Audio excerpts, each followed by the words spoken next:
amigo, at hapon na. Oh. Alas 3 na ng hapon. Alas 2. So yan amigo, nakakalahati na amigo. Karamihan ay hasa. Ganito, lalaki na ng hasa amigo. Mga tawag sa amin ay hagumaan na.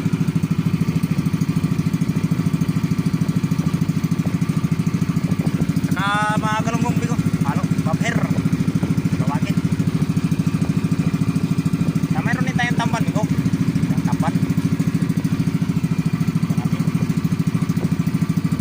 So ayos amigo, nakabawi tayo sa laot natin ngayon.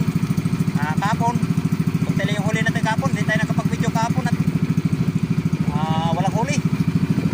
Nakahiya naman amigo sa mga viewers natin amigo. Ito amigo, wow, malaki na amigo. Oh. Ako amigo. Malaki na ng hasa. So dito pala tayo ngayon amigo naglaot sa may, malapit lang sa may Karkara, Leyte. Yan, Karkara. Sa may ng pulo.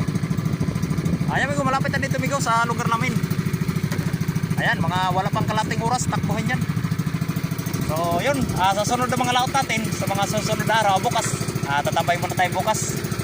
Sa sunod na lang tayo lalaot. Dito tayo lalaot sa parteng ito. Balikan natin itong parteng ito at maganda yung klase ng isda. Malalaki na yung hasa. Tawag sa amin ay hagumaan na talaga. Oh. Lalapan na.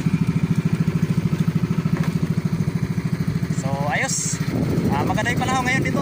Kalmada ngayon kaysa kahapon. Kahapon malakas. So ngayon kalmada na. So sumiba yung isda kanina kasi umulan kanina, malakas ang subas ko. Pagkalipas ng subas ko, ito kalmada na yung dagat. Kaya yung isda sumibat kanina.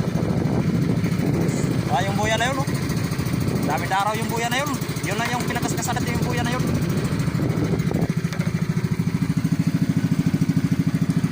Amigo, huli natin, oh. Ayos amigo. Nakakabili na tayo nito amigo ng mga 2 kilo bigis amigo. Ito, kalahati yung huli natin. Sige pala, magandang hapon na pala sa ating mga subscribers at sa mga viewers natin.